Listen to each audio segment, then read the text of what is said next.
Good morning from Washington, D.C. Welcome to the online event on sustaining development in developing Asia by raising more domestic resources. My name is Sanjeev Gupta, and I'm a senior policy fellow at the Center for Global Development. Developing Asia rebounded in 2021 with growth rate of 6.1%, and this growth has been supported by a strong increase in exports. The growth rate of 6% is exceptionally good compared to other regions of the world, but the pace of recovery across developing Asia remains uneven. A robust policy framework is therefore needed going forward to deal with the consequences of COVID as well as Ukraine war, which has resulted in higher food and fuel prices. One key element of the policy framework would have to encompass mobilization of additional resources from domestic sources. So this year's Asian Development Outlook focuses precisely on this issue. Additional resources are needed in developing Asia, not only for fiscal consolidation, after countries provided much needed fiscal stimulus to deal with the COVID pandemic. These resources are also needed to support more inclusive and sustainable growth. That is, resources that will facilitate expansion of growth-enhancing social programs. So the ADB presentation will lay out the scope for expanding the tax base in developing Asia. But one thing is clear, that there is a potential for increasing tax effort in developing Asia by between 3 to 4% of GDP on average. Of course, opportunities for expanding revenues will vary across countries, depending on country circumstances. I would like to stress, and this we can even discuss in our with the panel subsequently, that raising more resources domestically cannot become the sole objective of policymakers. So there is little point in collecting taxes if they are wasted on inefficient or unproductive programs. Estimates have shown that resource savings from efficiency enhancements of existing public spending programs can generate up to 3% of GDP. Before proceeding any further, let me take a few minutes to introduce today's presenter and 5 distinguished panelists. Yothin Janjarak is a senior economist in the research department of Asian Development Bank and one of the authors of this year's Asian Development Outlook. Before ADB, Yothin had worked in academia and other international organizations. Professor Chia is an associate professor of economics at the National University of Singapore. She is the co-director of the Next Age Institute and co-editor of the Singapore Economic Review. Anne-Marie Gulde is the deputy director of the IMF's Asia and Pacific Department. She is overseeing the department's work and policy priorities on South Asia and several East Asian countries. I've had a good fortune of working closely with Anne-Marie for many years. Aditya Mattu is chief economist of the East Asia and Pacific region of the World Bank. Prior to this position, he was co-director of the World Development Report on global value chains, an issue that is being discussed widely these days and may come up during our discussions today. And finally, Joe Wetlick Jr. is a deputy chief economist of Asian Development Bank. Previously, as director of macroeconomic research at the ADB, Joe oversaw the preparation of the annual development outlook. For the audience, please send your questions via YouTube, Twitter at CGDev, hashtag CGD Talks, or email at events@cgdev.org. So I'm going to start with the first question for Anne-Marie. And the ADB report argues that the COVID pandemic hit public finances of developing Asia hard. What kind of fiscal consolidation path do you envision for these countries going forward? And how has the Ukraine crisis complicated these goals for the countries? And what do you see from your vantage point of view? And Thank you so much, Sanjeev, and thank you for inviting me to this really important event. These are really the questions that we are grappling with. And as you said in your opening remarks very rightly, we have to keep all of that against the backdrop of important spending needs in those countries, both for to improve social indicators, but also for development more generally. So COVID-19 had in fact a very severe impact on public finances in Asia. Today, fiscal deficits are about 2.5% higher than they were pre-COVID. Spending also increased necessarily given health and other spending needs that had importance, and food and other needs that had to be addressed. So fiscal deficits went from on average 5% pre-pandemic to more than 9%. So together with high deficits, public debt during COVID has increased again the average ratios by about 10 percentage points between 2019 and 2021, and now stands at 70%. So initially in our January World Economic Outlook, before the Russia-Ukraine war, we had projected that most of emerging Asia, based also on the growth recovery that you mentioned, would start to consolidate gradually and reduce fiscal deficits down to 7.5% of GDP by 2022. And we had seen that some of the economies had already started fiscal consolidation, India, for example, and Indonesia, while others were still seeing increasing deficits. Now we have the war in Ukraine that is posing serious additional challenges to fiscal management. Rising food and energy prices really force countries to look into additional subsidies to cushion the blow for the economy and to adjust at least the lot of the most vulnerable. So these additional subsidies are likely to will increase the fiscal deficit and will require a revision of the speed and magnitude of the envisioned consolidation. And in addition, we see that the higher inflationary pressures in advanced economies are likely to push up or risk to push up global interest rates and might increase debt servicing costs and put additional pressure on fiscal deficits. So it is important to recognize that consolidation will be adjusted, but we are looking at a way in which this will not lead to unsustainable fiscal deficits, and that looks at the question of how should we advise countries at this stage. You know better than us, having been working in this field for such a long time, that we are looking at ways in which subsidies should be targeted and time bound and not lead to unsustainable fiscal deficits. But we are early in this crisis, and many countries are at this stage, looking at across the board subsidies. So at this stage, let me just stop here and saying that we will need, in light of the additional shock, look at the sustainable consolidation path.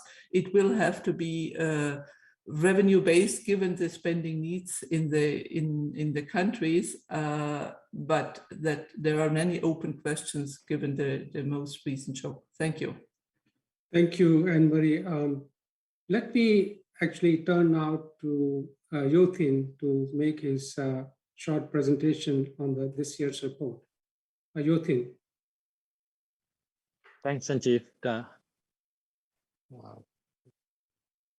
Thanks very much, Sanjeev, for this wonderful opportunity. And good morning to all the distinguished panelists and the webinar participants. I'm happy to share with you the findings from our analysis recently done at the ADB on the mobilization of tax revenues for development in Asia. Next slide, please. Yes, in 2021, thanks to the strong export growth, developing economies in Asia rebounded by 6.9%. This is compared to 5% of the advanced economy, 6.7% of Latin America, 3.1% of the Middle East and North Africa, and 3.5% of the Sub-Saharan Africa. So 6.9% for Asia last year.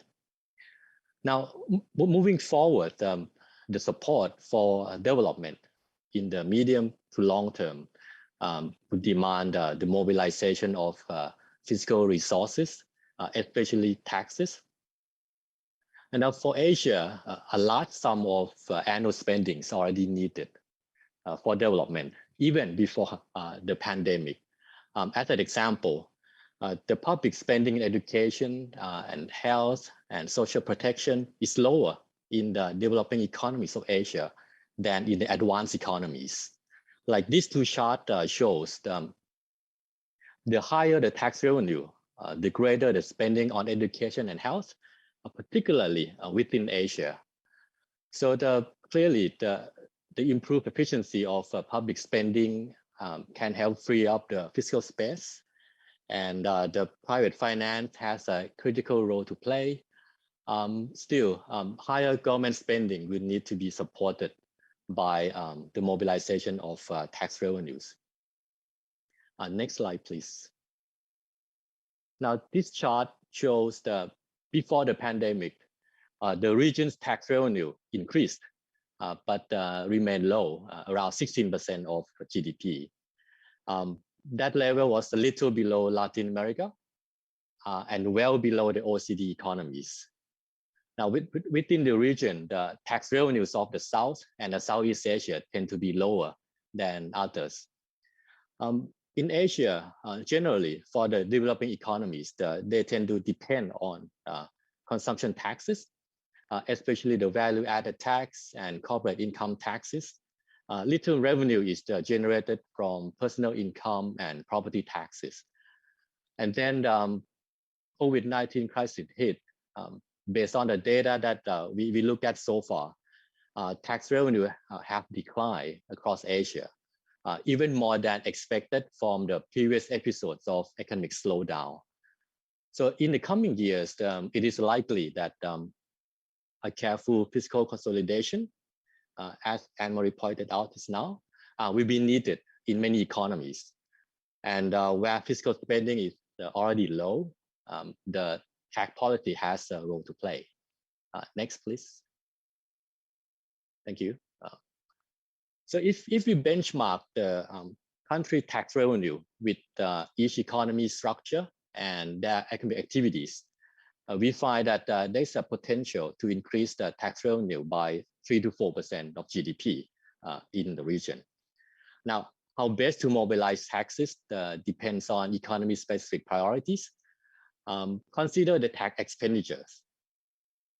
These are special tax concessions. For instance, the tax breaks designed to attract foreign direct investment, the FDI. Now, as this chart shows, tax expenditures forego about 14% of total tax revenue in the region. Now, these tax expenditures are not reported and scrutinized like other fiscal items. They are difficult to remove, and they yield somewhat hard to measure benefits. For example, the surveys of foreign investors tend to suggest that these fiscal incentives are less important than other factors in attracting the FDI. Now, to better mobilize the fiscal resources, these tax expenditures need to be evaluated and reported more systematically in the region. Next slide, please. Thank you. Now let's talk about the value-added tax. The VAT is the core tax revenue in the region, and it can be better utilized. The level of the VAT revenue to GDP of developing economies in Asia is lower than both Latin America and OECD countries. Now the region can potentially strengthen the VAT through the tax base broadening, including the coverage of the digital commerce activities. Now, if you look at the standard VAT rates in the region, as this chart shows, they are on average lower in the developing economies of Asia than Latin America, and much lower than in OECD economies. Now, recently, we noted several changes in the region. For example, Vanuatu, the Pacific Island economy, increased the VAT rate from 12.5% to 15% in 2018. Indonesia just recently announced the VAT rate to increase from 10 to 11% in 2022, this year. Next slide, please. Thank you. This chart shows the self-employment in Asia, and it shows that self-employment has declined in Asia. Now, generally, the self-employment tends to limit the earnings data needed by the tax authorities. So this trend is supportive to mobilize the personal income tax collection. Now, however, some important considerations need to be looked at in Asia. This includes the work incentives. For example, the tax levy on household income. Now, if you think about the secondary income earners, mostly women, they already hard hit by the pandemic. So the personal income tax need to take this into consideration. In some economies, the personal income tax rates are set low, and the top marginal tax rates apply at a very high level of incomes. So this can be revised to boost the revenue. Although in Asia, the more revenue can also come from, can you go back to the previous slide, please? Yeah, thanks, So in Asia, the revenue can also come from the property taxes. And to do that, improve property valuation and the coordination with the local governments are needed. As for the corporate income taxes in the region, the two-pillar multilateral initiative under the inclusive framework is promising, and it should ease the pressure on the tax competition and provide certainty to taxpayers and tax administration. Next slide, please. Yeah, thank you. Now, beyond those core taxes, the environmental taxes and related instruments also have a potential for Asia. Some Asian economies have used environmental taxes, including taxes on the fossil fuels, but collect little revenue. And recently, some economies have started on the carbon taxes and emission trading schemes. But the government tend to be cautious due to competitiveness concern and also the distributional issues. Now, this chart shows that the carbon tax rates and revenue are quite low in the region. For the emission trading schemes, the ETS, the permits are often distributed free of charge, limiting the revenue generation. And for the region, to help with the distributional effects and smooth the implementation, the transfer programs like rebates to vulnerable end users may be useful for economies in the region. Next slide, please. Thank you. Now, in Asia, like in other regions, the use of alcohol, tobacco, and sugar-sweetened beverages are linked to the incidence of non-communicable diseases. Asia is also hit quite hard by the health-related costs in this area. Now, taxing these unhealthy products is the cost-effective way to discourage unhealthy consumption. But these health taxes remain too low in Asia. For example, this chart shows the cigarette taxes for developing economies in Asia in the blue line, the blue solid line, that are lower, much lower than in the advanced economies in the pink solid line. And the data also suggests that revenue from tobacco-related taxes is below the overall costs and damages associated with tobacco consumption. For the region, there's a potential for corrective health taxes to gain additional revenue up to 0.5 percentage point of the GDP. Lastly, next slide, please. Thank you. So this last slide shows that several economies in the region had implemented reforms that significantly increased tax revenue. That experience point to the role of political leadership and political buy-in for the reform success. Timing is also important. Reforms may be more acceptable during the difficult periods when the stakeholders understood the urgency of tax reform. Now, for Asia, the reform of the VAT is often a part of an effective package. And also the broader economic reform also quite important. For example, in our analysis, we find that reducing the business registration cost help expand the formal sector economic activity, which then increase the tax base for collection. And many developing economies in Asia can also benefit from the use of technology and more human resources in that tax administration. And it goes without saying that the government can improve taxpayer willingness to comply by improving the quality of fiscal spending and public services. Let me end here, Sanjeev, and then we can go to the back. Thank you, Sanjeev. Yeah. Thank you so much, Yotin, for an excellent presentation. Let me now turn to Aditya, taking cue from your presentation and the remarks that Anne-Marie made about the importance of social programs in Asia. Now, during the pandemic, Anne-Marie noted, and you also talked about it, that many countries in developing Asia expanded the social programs. So the question that arises, were they well targeted and efficient?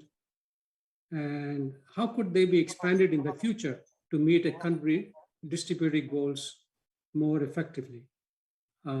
Aditya, floor is yours. Thank you very much, Sanjeev. First of all, I'd like to compliment you and your colleagues on producing a really outstanding report. You know, it brings formidable scholarship to bear on an issue of profound relevance, and I've learned a lot from it. It makes being a discussant an intimidating task. But to answer your question, the response to the pandemic by the East Asian and Pacific countries was unprecedented in scale. These are not countries which rely a lot on social protection, but they heroically expanded assistance, as the report describes. But it was not efficient and it was not well targeted. As you see in this picture here, that assistance was given to people who had lost income and not lost income with equal probability. I should also say even the current response to the commodity price spikes is, again, through price regulation, is neither efficient nor targeted. So I think the key challenge is how can the region build on its past experience to create a more efficient, dynamic, and targeted social protection system. One simulation which is quite striking is that if the region were to rely on not this blanket, unselective responses, but to more targeted responses, for example, a means-based response, that could have led to a much bigger bang for the buck, in the sense you could have had a 2 percentage point greater reduction in poverty with the same budget. Now, as I said, in the past, there is a very compelling story of Indonesia's reform. Indonesia used to rely even more on fossil fuel subsidies. What it did around 2011, 2012 was reduce these subsidies significantly and used those resources to invest in social protection as well as investment in infrastructure and health. And the result was that this money, which was roughly targeted, I was told this story about how they were told they couldn't do it, including by my own institution. And in 5 months, they put together a registry and created a social assistance program, which was much more egalitarian and which had an appreciable reduction in inequality. So looking ahead to your question, what needs to be done? Today, we have a system which provides social assistance in a rationed way to a limited number of people. And there is social insurance, which is only really available to people who are in formal employment. Then some people towards the top end buy market insurance. What needs to happen is that social assistance needs to be widened in scope to cover all vulnerable people. And you need to extend the opportunity for social insurance or employment-based insurance also to this new emerging middle of informal workers. And that will often require complementary government assistance, either by way of matching contributions or subsidies. The key thing is that you have to widen coverage, and you also have to make coverage sensitive to shocks. It's what people in the World Bank now refer to as adaptive social protection, because the nature of shocks is going to change, and the nature of people who are affected by these shocks is going to change. So that has to be a system which is dynamic and targeted. And for that, we also need to invest in the infrastructure of delivering social protection. We saw during the COVID crisis that countries like Malaysia and Thailand, which had this trinity of digital IDs, mobile phones, bank accounts, which my friend Arvind Subramaniam, who is at the CGD, has referred to as the JAM trinity.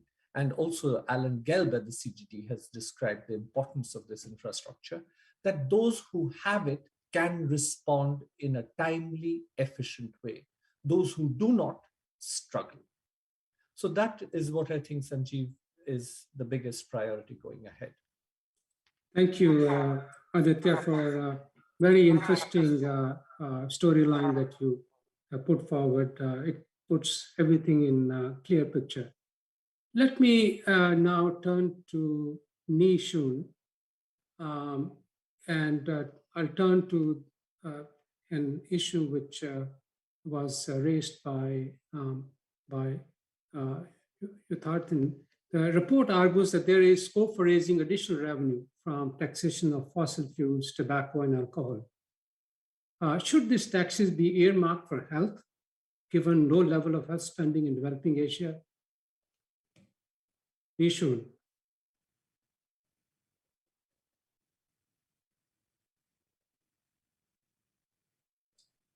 Thank you. First of all, I must say that I really like the report. It's very comprehensive because in my preparation, I study a lot on the environmental tax and the health taxes. The coverage is very comprehensive and very detailed. Now, yes, the report argues that there is scope for raising additional revenue from environmental taxes and also from health taxes levied before to enhance the human capital of the developing Asia.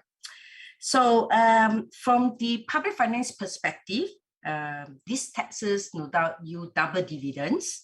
It definitely helps to internalize externality and generate revenue. But the question that you have is whether these taxes should be earmarked, right, for health, given the low level of health spending in the developing Asia. The chart that you can show us just now, that although health spending is rather low compared to other countries like the OECD countries, but is on an upward trajectory. The slope is much steeper. So the question then is, should this be earmarked? Earmarking means taking all or a portion of the total revenue from the specific tax and then set it aside, protect it for some designated spending purpose. The key advantage of earmarking is revenue protection. Furthermore, with earmarking, it means there's a very close link between benefits and taxation. It therefore enhances efficiency from an economic point of view in terms of targeting. It's more efficient. However, I think that it's also developed a certain kind of social compact. Therefore, it is likely to soften the public resistance towards such kind of taxes. The close link also increase the visibility and the accountability of this spending purpose. For me, I think it's also an opportunity to evaluate the cost effectiveness of the spending program. Yeah. However, earmarking creates rigidities in the budget, especially for hard earmarking. And given that we live in a very volatile economic environment, like when the report was produced, was in preparation, we don't expect there was such a drastic change in the geopolitical environment, which led to even the risk of stagflation that Anne-Marie had mentioned just now. So with earmarking, it means that that is subject to booms and busts, right? Also, I feel that because when you do earmarking, the policy making become very fragmented. It's very hard, therefore, because you are separating health financing from other areas of social program, such as poverty targeting, etc. This may be interlinked. Yeah. Of course, earmarking also subject it to the influence of lobbies. Yeah. So because of that, theoretically, therefore, we're not sure whether it should be earmarked or not earmarked. But how about the actual situation in Asia? I did some research and found a very nice report by WHO on earmarking for health. The report studied the experiences of countries with earmarked taxes, and very nicely, 3 of these are from developing Asia: Indonesia, Philippines, and Vietnam. Yeah, because I have not delved into detail into research, so I just quote their finding. They, after the case studies, concluded that earmark will work best if this is implemented as part of a comprehensive package of policies, and it has to be aligned to some health and finance objectives. They also find that in most cases, earmarking is unlikely to bring a significant and sustained increase in the priority that you set up to do. This is because budgets are fungible. Earmarking one revenue source is likely to result in offsets through cuts in other sources. Yeah. So in my view, post-COVID, public health spending will continue to rise with fiscal constraint and the uncertain economic environment. I would think that earmarking health taxes may help inject short-term funding into the health sector. Particularly, I like to bring up a point that the resources are needed to help people to manage chronic disease burden. Yeah, because with COVID, people who had chronic illnesses, they have not had close medical follow-up. Yeah, because priority were given on a COVID-related health care. So I expect that healthcare spending will increase and in the short term. But in the longer term, I think it's also very important that as Asia see rising burden of lifestyle diseases due to tobacco and alcohol consumption and diets high in processed sugars and fats, which we know that this will lead to significant productivity loss. Hence, I believe that earmarking health taxes to help short-term funding to improve the overall population health is very essential moving forward post-COVID period. There's need to finance healthcare screening program and also programs to nudge the population to adopt healthier lifestyle. So that's my comment. Thank you. Thank you, Niju, and for a very interesting analysis of earmarking, which still remains very controversial. That's right. So let me now turn to Joe. Joe, you've been overseeing for a while the Asian Development Outlook. So what are the some of the short and medium term issues Asian economies will face from the pandemic risk emphasized in the outlook? And what do you think the policymakers in those countries should do to take account of those risks? Thank you very much, Sanjeev, and thank you for inviting myself and my colleague Yotin to present our work in this event. I'm very pleased to be a part of today's panel, and because Yotin has done such a good job of giving us an overview of the theme chapter, I'd like to at least give a little bit of context to where we're seeing the risks to the outlook, because the growth in developing Asia is really expected to stay strong. So we're expecting that the growth will be 5.2% this year and 5.3% next year. And although the pace of the recovery is varying across subregions, but generally we are seeing that regional growth is being supported by robust recovery in domestic demand in economies that are continuing to catch up with their pre-pandemic trends. But that catch-up has also been, quite different across regions. So although we've got this strong growth outlook, we're really not quite back to where we were to our pre-COVID trends, except for in East Asia. For example, in the Caucasus and Central Asia, there's still a gap of about 4% of GDP between the level of GDP now and what it would have been without COVID. And that gap is relatively small because of the recent surge in oil prices. In South Asia, it's a much larger gap, about 8% of GDP.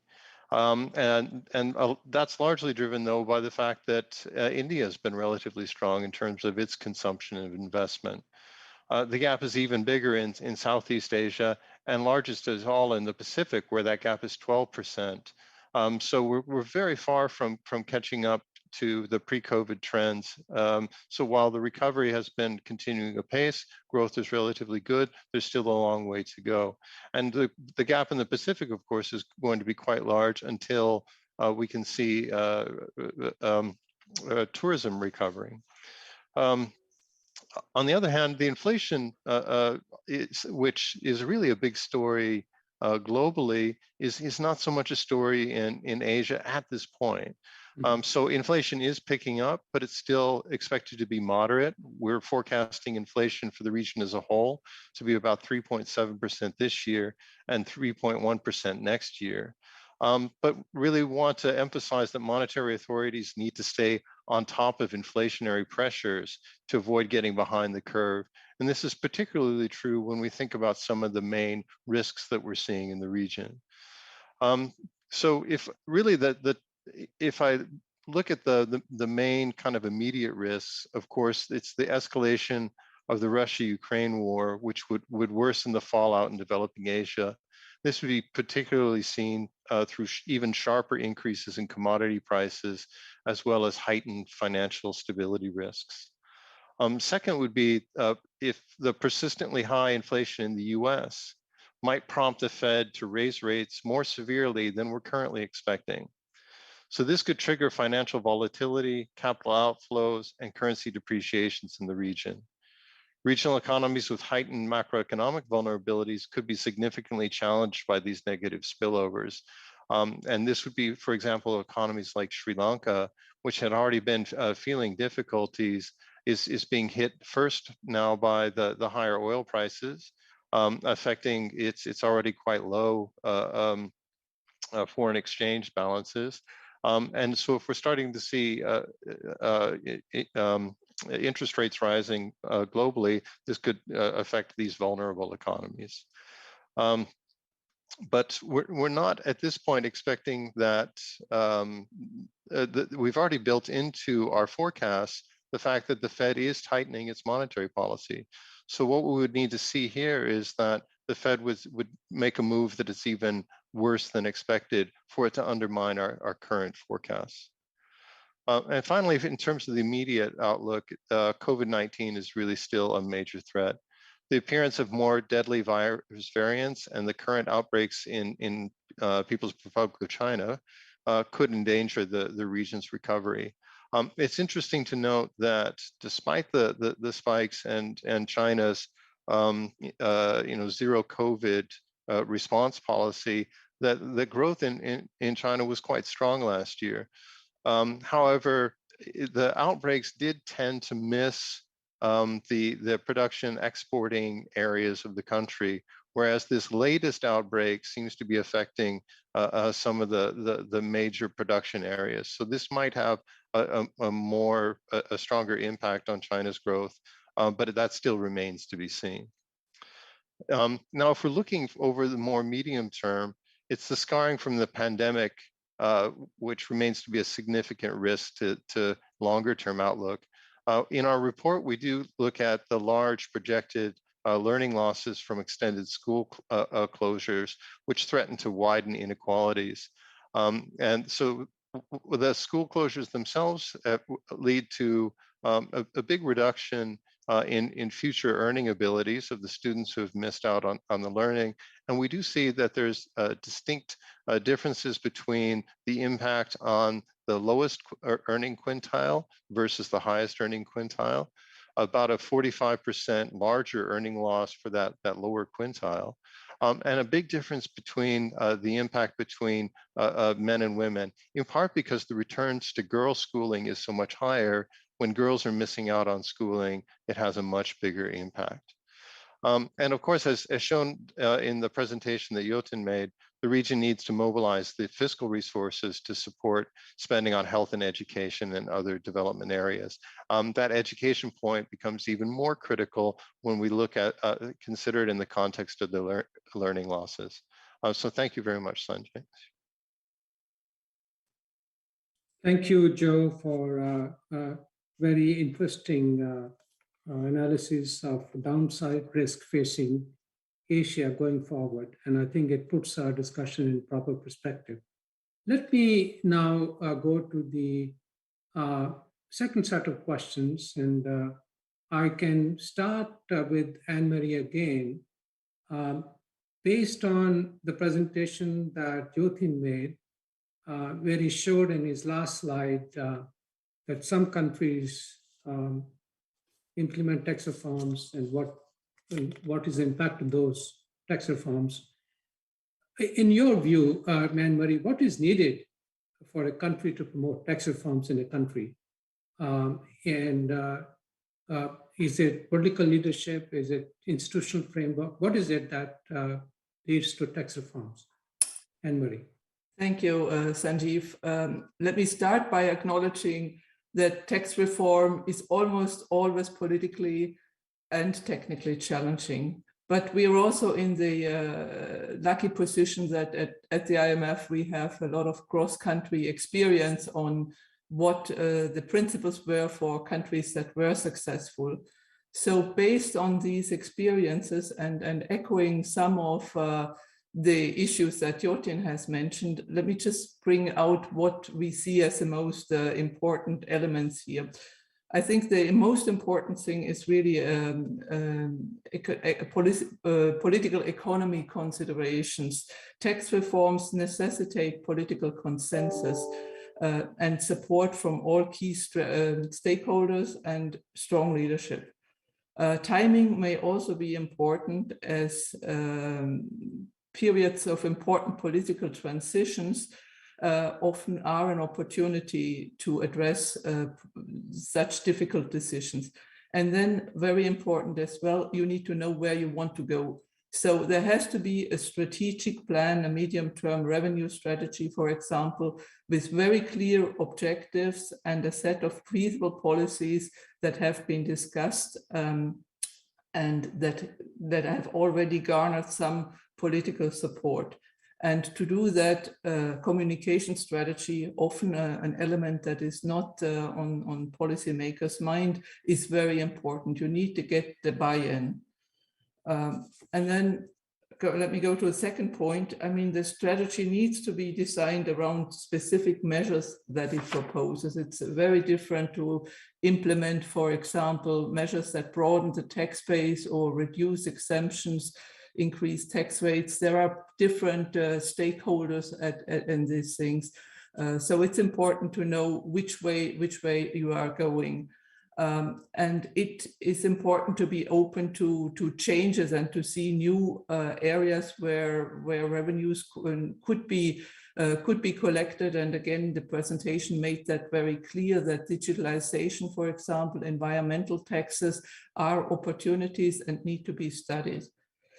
And then a third and important point is that you mentioned in your opening remarks, is really to modernize tax administration and to avoid inefficient spending. So tax administration improvements alone can deliver significant savings. So issues here to look at are technology, again, digitalization of tax administrations, anything that can reduce compliance costs, widen the tax base, and get more of the informal economy into the formal tax net. And let me end with with a final point, that all these tax reforms need to be accompanied by increases in taxpayer morale and compliance norms. And this can be can be achieved by embedding those reforms within wider fiscal reforms that enhance the quality and governance of public services and increase the trust in government institutions more generally. That is a very difficult issue to attend, but really harks back to the transparency and leadership that are important in this area. Thank you, Sanjeev. Thank you, Anne-Marie, for your very comprehensive response. Aditya, I'll come to you now. What mixes of taxes do you see holding potential in developing Asia, given its large informal sector?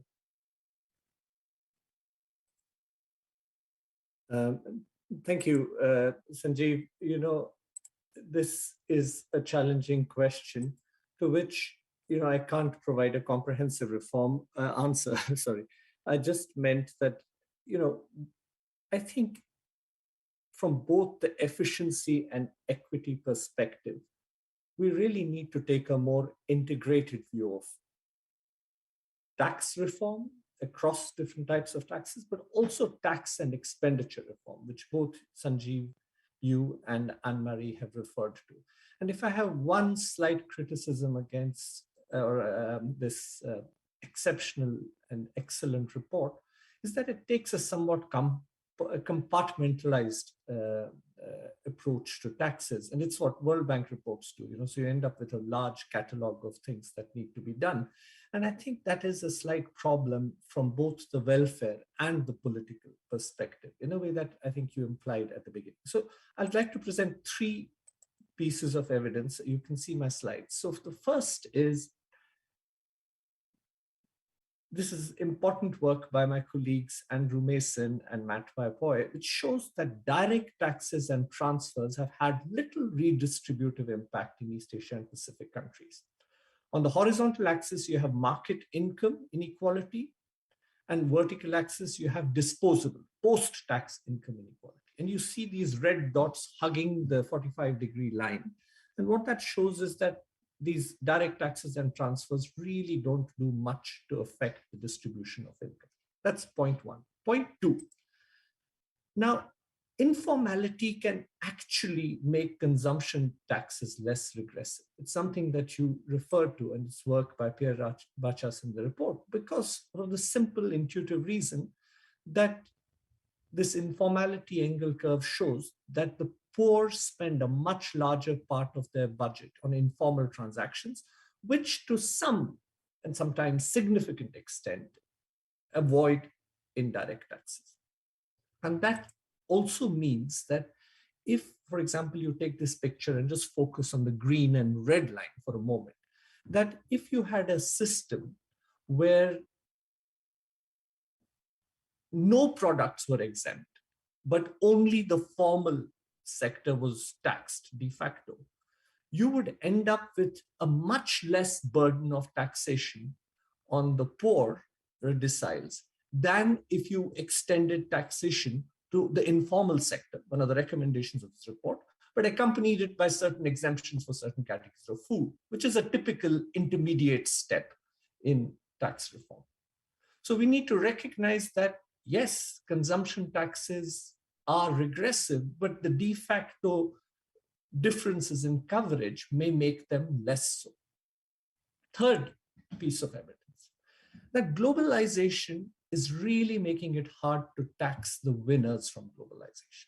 Because of the mobility of capital and skills, we see striking declines in the income tax rates of the top 1%, the corporate tax rate, and ironically, the workers who are suffering most from globalization, especially in industrial countries, are also increasingly bearing the burden of taxation. So that raises a separate and important question, is what types of taxes are really feasible in this world? Now, we have seen some cooperation in the OECD, which is nicely documented in your report, about how there will be an alternative minimum tax, there will be some distribution of tax revenues from consumption taxes, but bottom line, that is really small change. And ultimately, in a super globalized world, unless you get much more meaningful cooperation, one sort of tax, a destination-based consumption tax, has 2 huge virtues. It's hard to avoid, and it gets rid of tax competition. Now, it does create distributional issues because, as you point out in the report, some small countries like Singapore, which are home to multinationals, might lose, others, and it might be true of some developing countries. So there is, again, a need for transfers. But when you put these 3 pieces of evidence together, that you ask, and this is the point that I would like to make, that you cannot look at indirect tax reform separately from direct tax reform. Because as I've shown you, you could end up with a much more regressive structure if you can move ahead and tax the poor without being able to do anything about taxing the rich. Second, and more important, and Sanjeev, you said this right at the beginning, and Anne-Marie alluded to it, but not as fully as I would have liked in the report, is that you cannot separate tax reform from expenditure reform, especially transfers. The beauty of the Indonesian story that I told you was they eliminated or increased prices or reduced certain subsidies, but immediately accompanied them and credibly accompanied them by transfers. And you know from the story of cooking gas, for example, in India, that that bundle was crucial in ensuring that reforms served both efficiency and equity needs. And that raises a question which again was alluded to. We need to have a better sense of the absolute and relative technical and political feasibility of both direct and indirect tax reform and tax and expenditure reform. Question, technically, politically, is it easier to extend taxation to the super poor, or is it easier to extend taxation to the super rich? That matters. On expenditure, a simple question, is the political economy of taxation interestingly different from the political economy of transfers? You know, from a technical point of view also, there is one nice, interesting behavioral twist.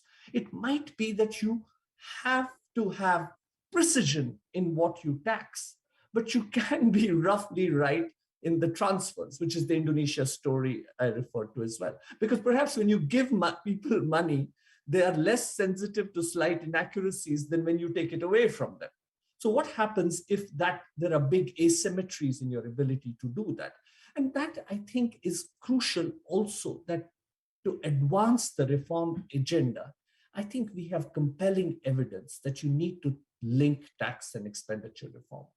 Not just because both save money, because one is more feasible if you can credibly demonstrate that you're going to use the money well. There are very interesting surveys where people are asked, if I get rid of subsidies and spending on health and education, would you support it? And many people do.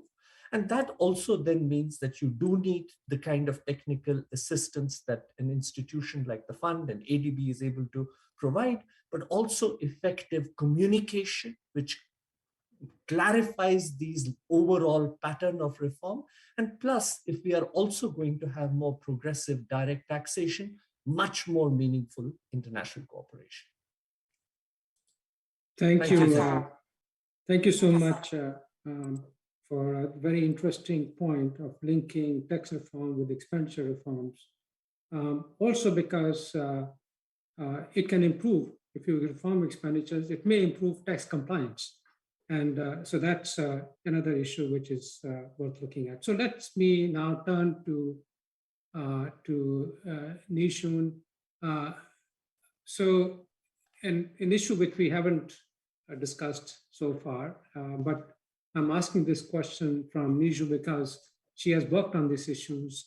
So how would Asia's changing demographics likely to impact on its ability to raise revenues going forward? So, since we're looking ahead, what are your views on that?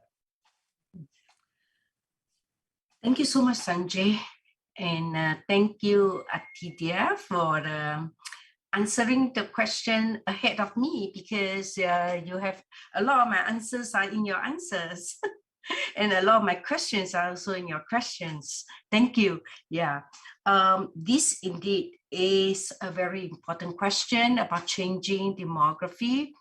But Asia on the whole is still relatively young, except for East Asia, right? Except for Singapore, Korea, Japan, the rest are really quite young. Vietnam, Laos, they are relatively young. So we just hope that Asia will get rich before it gets old. Then they will have more taxable capacity and more tax handle. Yeah, so from speaking from like a developed country or the Asia that is more developed, the direct impact of an aging population, as we know, will be a fall in the economic support ratio when we see a shrinking working age population, right?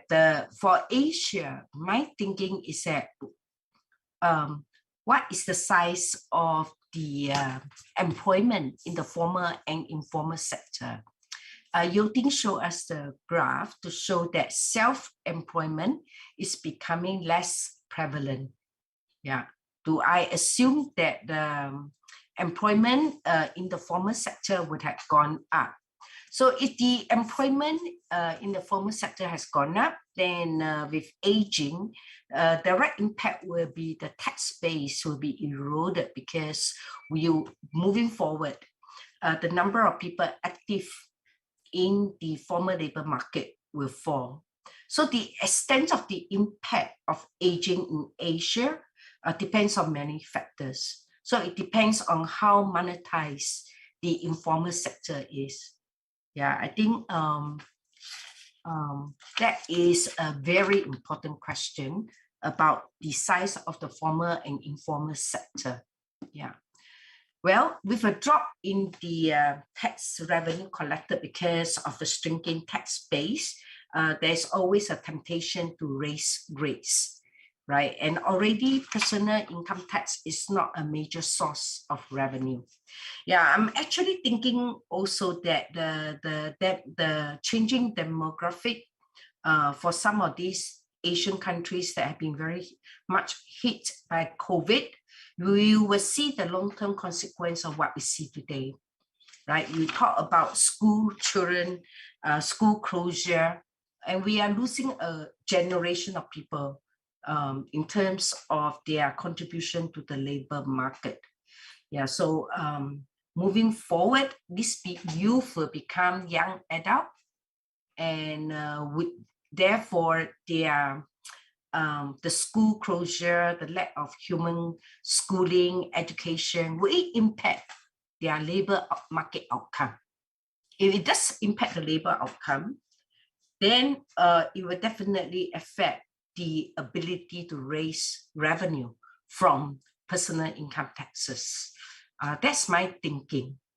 Of course, the way to deal with aging population is always recommended that we look for like base broadening approach, more option towards like more broad-based consumption tax. I also think that one way to raise revenue for Asia, hopefully that developing Asia become richer, then there is a possibility of relying more on property taxes, which I think right now the reliance is low, and also taxes on luxury good. These are very good proxy for wealth tax. As also have been shared by Aditya in terms of reform, what is also important is like the tax administration capacity. Yeah, we talk about aging population, whether you are able to raise revenue, but the key thing is really whether the tax compliance, tax administration capacity in Asia will be able to help raise and collect more revenue.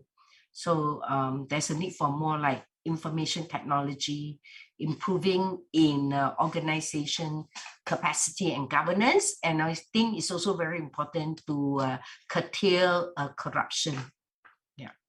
One thing as, because I researched quite a bit on economics of aging, I come to realize that when we talk about tax reform, for most of the time, we are more worried about fiscal vulnerability, whether you are able, revenue productivity.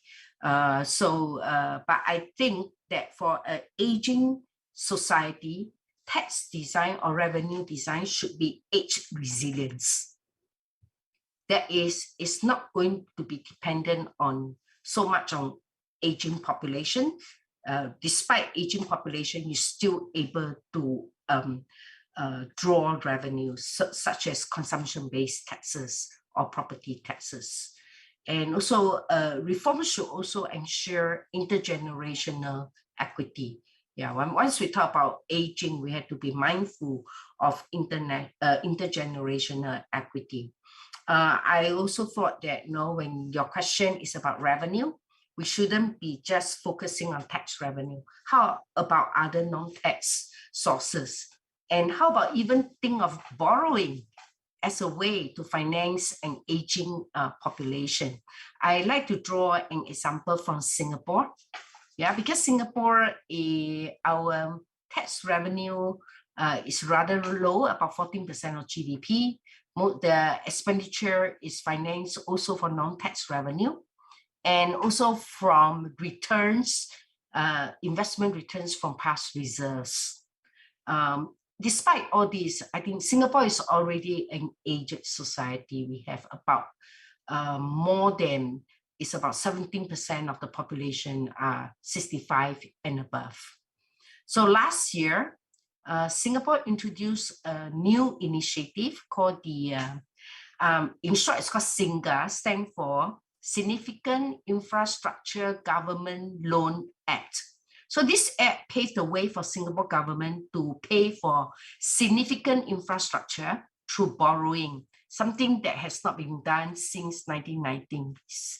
So 1990s, under SINGA, only significant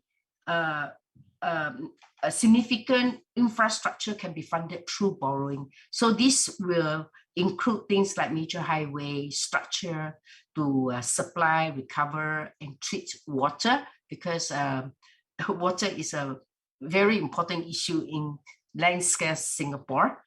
And being an island city, a city-state, the significant infrastructure will include structure to mitigate risk from coastal hazards due to climate warming. So all these structures are very expensive infrastructure. You cannot use your normal revenue to fund it. The Act allows the government to borrow to fund all this infrastructure. The thinking is that it's a kind of a multi-generational thinking, that this infrastructure will last at least 50 years or and above, and therefore will benefit different generations. So in terms of financing, it's not equitable to have the financing fall on the current generation. So with this borrowing, the funding will be spread across different generations, because the benefit will also spread across generation. Why I'm bringing you the example is that when we talk about aging society, society need to adapt and to find innovative revenue sources, and therefore, if we, as what Aditya had said, we talked about not only tax reform, we have to talk about expenditure reform. So for aging society, we are always worried about fiscal vulnerability, but we also have to be reactive, think about policy to contain healthcare costs, reforms in the financing framework for healthcare, for long-term care, for pension. And even as I mentioned, some of this cost containment measure will be like help to increase the population health in Singapore. So that's a key theme running in Singapore for our aging society, about keeping the population healthy. And we have like National Step Challenge, where people will issue a smartwatch and you track how many steps you make. So all these are like measures and programs to help people, to nudge people to adopt a healthier lifestyle. Yeah. So we have to look at the both sides of the coin for aging. On one hand, there's a need for revenue. On the other hand, on the expenditure side, we have to talk about how to cost contain. Yeah, that's my comment. Thank you, Lee Jun. Let me now turn to Joe, and then there are one or two questions from the audience that we can address to you guys. We have about 10 minutes left. So Joe, we talked, a lot of speakers here have talked about the crisis in Ukraine, how it is affecting the policy framework going forward. You also just talked about it. So, so what are the challenges that you see for developing Asia as a result of the Ukraine crisis? We talked about rising subsidies. So what are the challenges that policymakers face going forward? Over to you. Thank you, Sanjeev. Well, we've been monitoring this very closely, and looking at it from the view of sort of the indirect effects and the direct effects. And really, the direct effects from the conflict on Asia are relatively small, relatively limited, with really the exception of the Caucasus and Central Asia. And what I mean by the direct effects are like the links with trade. Imports from Russia are equivalent to really large shares of the subregion for Caucasus and Central Asia only. And their exposure is particularly large for countries like Kyrgyz Republic, Tajikistan, Armenia, as well as Mongolia, which depends a lot on Russia for refined oil products. Exposure of these countries for their exports is smaller. It's only about 3 to 5% of GDP for Armenia, Kazakhstan, Kyrgyz Republic, and Uzbekistan. But that really kind of underplays the role that the Russian Federation has in these regions' exports, because most of their or many of their exports will have to transit through the Russian Federation to get to their eventual markets. So it's unclear how sanctions might affect that flow and movement of goods. And also remittances are really important for the Caucasus and Central Asia. Quite a few workers are from these countries are going to work in Russia. And so the downturn in Russia will depress income from the migrant workers. And also the depreciation of the ruble will further slash the value of remittances. So this is particularly important for an economy like Kyrgyz Republic, where remittances from Russia are equivalent to 26% of its GDP. For Tajikistan, that number is at 16%. So some of the economies, particularly the ones that are not oil and gas producing, will be quite hard hit. For the rest of developing Asia, though, the primary impacts will be indirect, and this is particularly via commodity prices, which is feeding into higher prices and could feed into higher inflation. Economies where oil and gas imports account for the largest shares of GDP will be most affected, and these include Cambodia and many Pacific Island nations. And those for which transport, energy, and food loom large in the CPI baskets are going to see sort of immediate impacts in terms of a measured inflation. But the other side, though, of course, is that energy exporters such as Brunei and Azerbaijan will essentially gain from these higher prices. So it's not, even the indirect impacts are not uniform across the region. Regarding food commodities, though, we are seeing that prices for wheat and corn, which have soared in Russia and the Ukraine, are having important impacts for countries where this makes up a large share of the consumption basket, because Russia and Ukraine are major global suppliers for these products. And importantly for the region, rice prices have not risen in Asia. But if we consider the fact that fertilizer prices are starting to rise, that may affect even the prices for agricultural goods, where the supply chains otherwise are not obviously linked to Russia or Ukraine. So that's it from me. Thank you, Sanjeev. Thank you, Joe. In a way, you also answered one of the questions that came from the audience, so I won't have to pose it to the panelists here. And it so happens that the couple of questions that came got answered in the last 2-3 remarks from the panelists. So, and it also is, we have only left with 2 minutes, so I'm going to very quickly summarize some of the key points that emerged in the discussion. I mean, clearly, developing Asia is doing well compared to other regions of the world, but they have a lot of challenges, and the downside risks are very much there. And this requires policymakers to do challenging reforms, both on the tax and the revenue side, tax and the expenditure side. That one cannot just focus on one side because it can create all kind of disincentives for the economic actors. And of course, The environment has become more challenging with the Ukraine crisis, with the emergence of subsidies in some of the countries, which means the path of fiscal consolidation going forward is going to be different than the one was envisioned a few months ago. And that may require some additional measures from the policymakers. That is going to be a challenge going forward. I think with this, I'd like to thank you all for very interesting discussion, very good presentations, very good points.